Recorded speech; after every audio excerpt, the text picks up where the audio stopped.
Hello everyone, Ogre 27 Kane here today. We're gonna do a top 10 again, this time my top 10 turn-based Nintendo Switch games. Now these are my favorite top 10 turn-based Nintendo Switch games, but yours might be a little bit different. The list is just completely subjective. I'm having fun with this today, folks. Let's get into number 10, Dragon Quest XI. Now the one word that I can use to describe this game is simplicity. Absolute beauty in simplicity.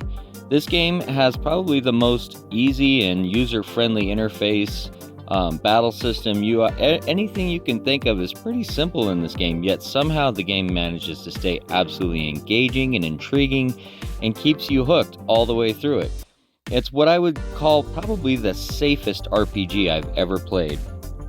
Now that doesn't downplay how good the game is, because the game is really fun. I enjoyed most of my playthrough all the way through it. And the characters are really likable too. The combat system's pretty fun, and all the weapons that you get and how everything works and upgrades. It's a very unique game and is definitely one of the best, if not the best, Dragon Quest games, so I highly recommend it. But it is very, very safe. There's nothing that's going to be something you would not expect in this. Even the story-based twists are still fairly safe. One of the key takeaways from me though, and what I really enjoyed about this game, is the artwork.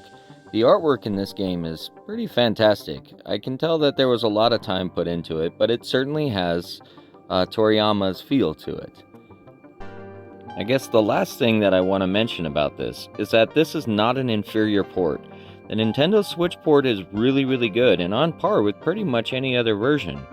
Well, let's talk about number 9 now, Fire Emblem Three Houses. One of my favorite things about playing a Fire Emblem game is getting to see each new story. Now, this isn't the best story in the Fire Emblem series. In my opinion, that actually goes to the original Game Boy Advance title. I think it's called The Blazing Blade. But this has definitely got a good story in it compared to some of the others. I won't put it up there with Awakening, but I will put it up there with maybe Fates, something along that line. The character in this game is pretty bland. He doesn't really say a lot of stuff, and he's so moldable that it doesn't really leave a lot in terms for him. But that doesn't really matter too much in the overall feel of the game and all the other characters that are involved, because they kind of build the story around your character. It's a way for the creators to allow this some sort of personalization while trying to keep the story as closely aligned as they can. It's an okay job. I mean, it's not bad by any means, but the game definitely could have done better if the main character was more direct in the story itself. Number 8, Live Alive, or Live Alive, however you actually want to say it. This game right here is pretty fun. I didn't really get to play it much back on the Super Nintendo, but I'm really happy that they finally ported it to the Switch. I bought it on day one and I played it most of the way through and then have taken my time since then. But I will say the bite-sized nature of this story allows you to enjoy each piece 4 or 5 hours at a time. Some stories are a little longer, some are a little shorter, but there's a general purpose to needing to do everything in the game. This is one of those games that I believe if you don't get now will probably be really valuable in the future. I don't think Square Enix is necessarily going to push too many more of these ports. They've not done too well. From what I understand, Octopath Traveler 2 is kind of struggling. So, if you enjoy them, now's your time to get them. I'm sorry to say, but if we don't really support these games, then we're not going to get anything else. Other than that though, this game is definitely a joy to play, and it belongs in your collection. Let's go to number 7, Triangle Strategy. Look at that, another HD 2D release. Can't tell that I really like these games, huh? I like the fact that this kind of game and style and format is coming back and is exploring for possibilities.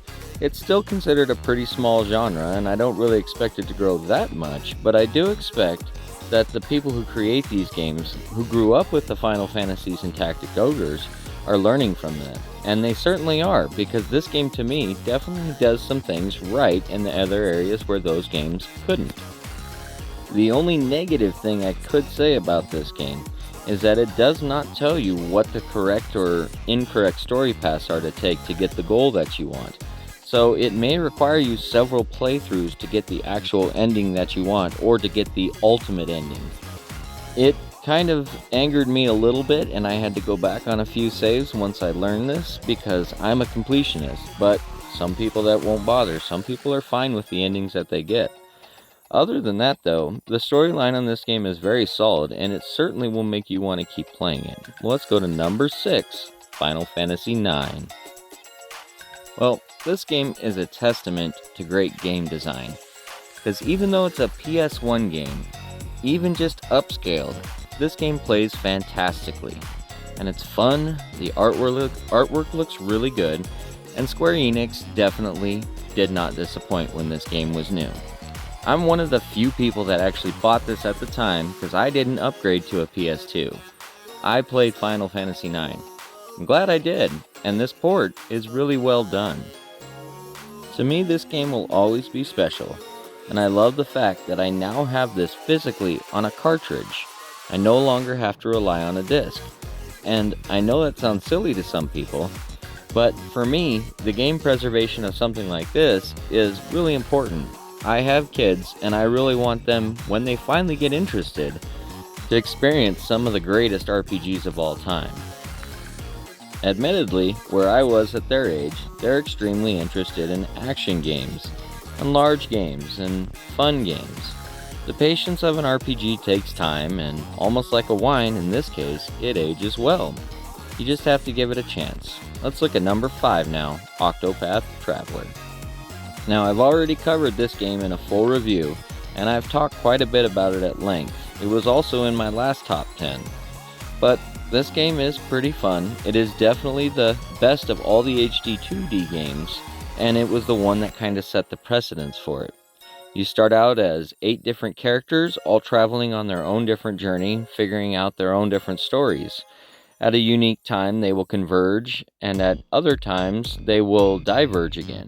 But at the end, everything will unite for a grand scheme and overplot. That's one of the cool things about this game, is that you don't really expect so much afterthought put into everything. Once again for me though, this is almost like a big nostalgia trip, because this does remind me of my Super Nintendo days. And my favorite game of all time to this day is Chrono Trigger.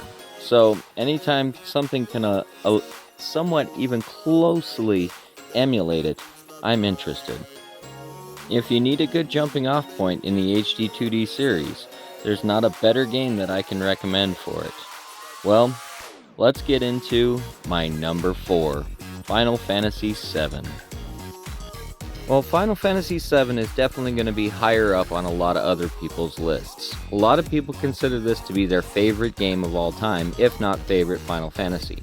For me, the crown of favorite Final Fantasy, ironically enough, is 5. I know it's considered silly, but I really like the storyline in 5. This game, on the other hand, definitely has a little bit darker and more brooding story. It definitely feels like they took their time when they put this together, and I remember being in 7th grade just being in awe at what this game was capable of.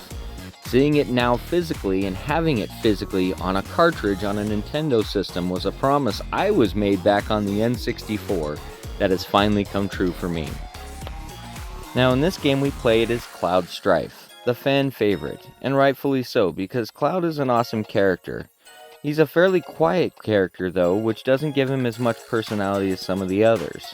But I do like all of the other characters in the storyline in this game, and this is definitely a must play.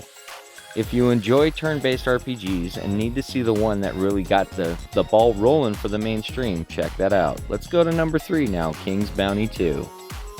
Alright, most controversial one on the list by a long shot.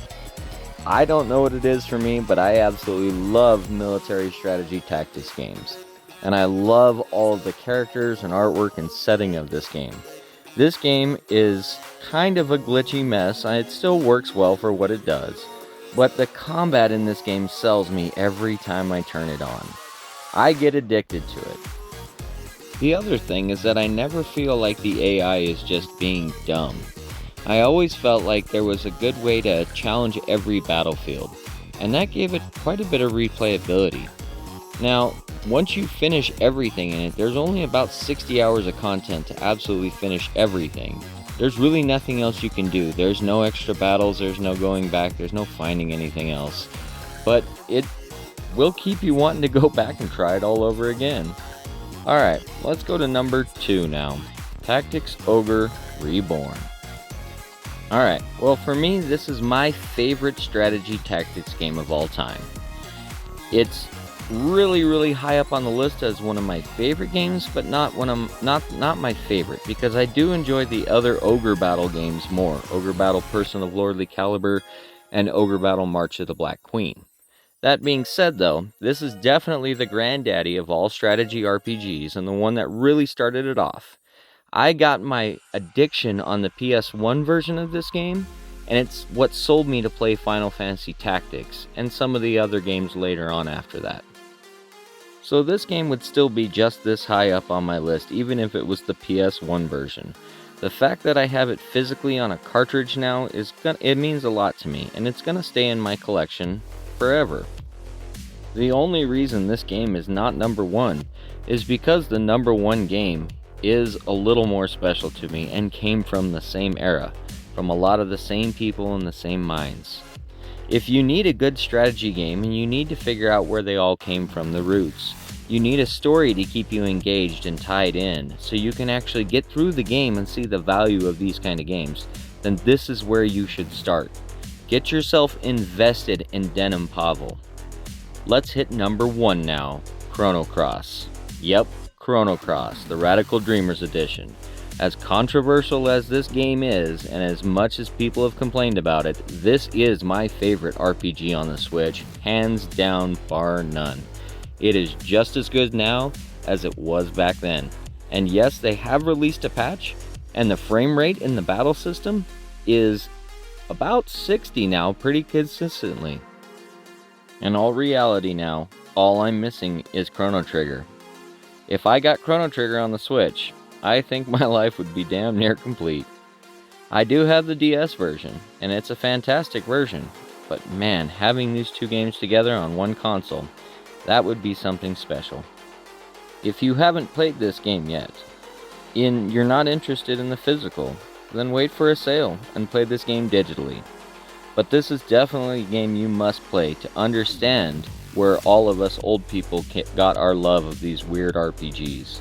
This was the game that gave me the idea that an RPG could be an art style.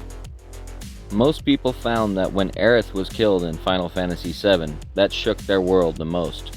But for me, it was when Surge had his epiphany, when you realized who and what Surge was. That changed my world. Well, that was my top 10 favorite Nintendo Switch turn-based RPGs. If you enjoyed this list, please like and subscribe. And thank you for watching. It was an absolute blast to make. Have a great rest of your day. And this was Ogre 27 Kane, signing out.